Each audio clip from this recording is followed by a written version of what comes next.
December 20th, 1943, over the war-torn skies of northern Germany, death ruled the air. But that day, something unprecedented happened, a moment of compassion that would ripple across decades. This is the amazing true story of a bomber, a fighter, and an act of mercy that defied war itself.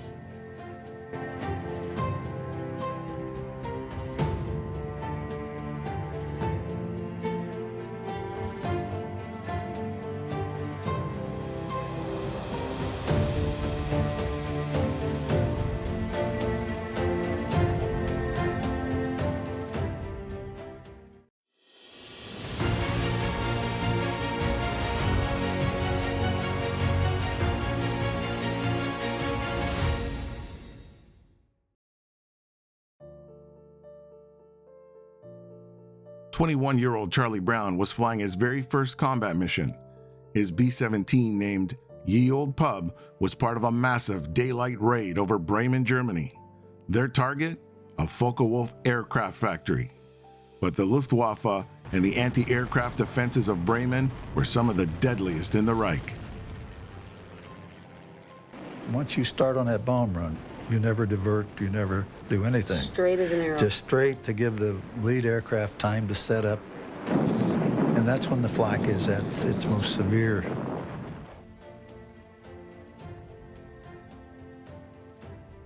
As they approached the target, flak tore through Ye Old Pub's nose. One engine destroyed, control surfaces shredded, oxygen lines severed. Worse yet, they fell behind the formation. And in World War II, falling behind meant you were a sitting duck. And I could not stay in formation even without the bombs. And so the formation just pulled off and left us. Left by yourself, orphaned. That's when the Germans showed up. Brown's bomber was swarmed by dozens of enemy fighters. One after another, Messerschmitts and Focke-Wulfs shredded the bomber. The tail gunner, Hugh Eckenrode, was killed. Other crew members were wounded. 3 engines were out. Most of the guns were either destroyed or frozen. Yet somehow, the B-17 stayed in the air, but barely. Had you ever seen a bomber so badly damaged? Not flying. Not flying. Not flying.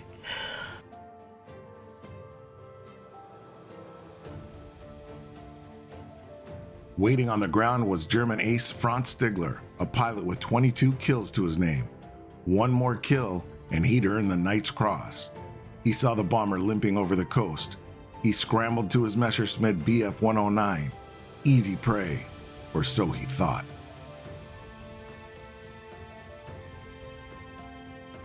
So I'm sitting in the cockpit alone, and I look out, and there's the world's worst nightmare sitting on my right wing. I closed my eyes, and I opened them again, and he was still there. Did you try to shoot at him? No, I wasn't stupid enough to try to shoot at him. Why not? At this point, we're totally helpless.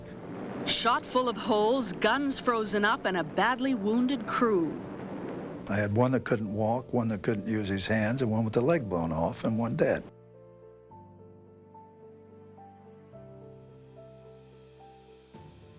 As Stigler approached for the kill, he saw something that stopped him cold. The B-17 was more holes than it was plane. The guns hung limp. He could see the crew.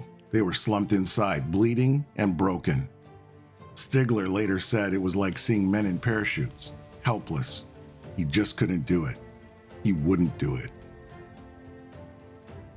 And I saw him lying in there, bleeding profusely, so I couldn't shoot. You couldn't? No. If I wouldn't have seen him, it was different. If I wouldn't have seen a person at all, I would have shot. They're the enemy. When you shoot at airplane, you don't think of people in there. You see the airplane, nothing else. The plane, that bombs your cities or your factories or whatever. But in this case, as I saw this tail gunner, I just couldn't do it. Instead of shooting, Stigler signaled Brown. He tried to get him to land or fly to Sweden. Brown didn't understand. He was just trying to survive. So Stigler did the unthinkable. he escorted the bomber to safety. They flew together through German territory. German flak guns held their fire. They thought it was a German escort mission. Once over the sea, Stigler saluted and turned back. Did you tell anybody about what happened? No. Why not? Well, I didn't want to look in the firing squad. You would have been court-martialed? Yes. For what? Not doing my job.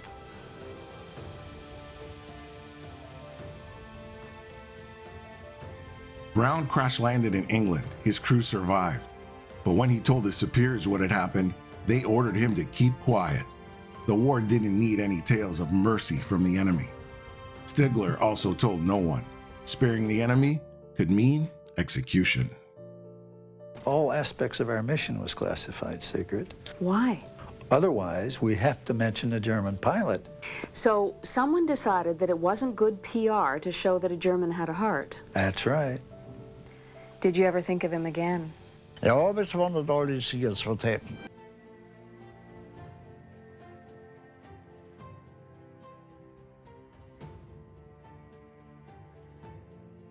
Four decades later, Charlie Brown searched for the man who spared his life. In 1990, he found him. Franz Stigler, now living in British Columbia, Canada, responded to the letter very simply, "I was the one." Their reunion was emotional. Two men, once sworn enemies, now brothers. This certificate has been presented to L. Franz Stigler in appreciation of his compassion and chivalrous action. Franz, it sort of leaves me wordless, almost. It could not happen to a nicer gentleman.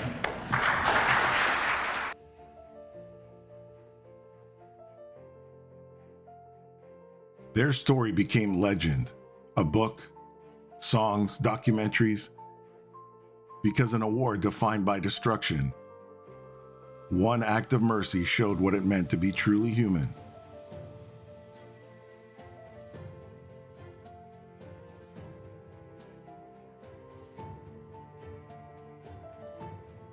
Brown and Stigler remained friends until they both passed in 2008, just months apart.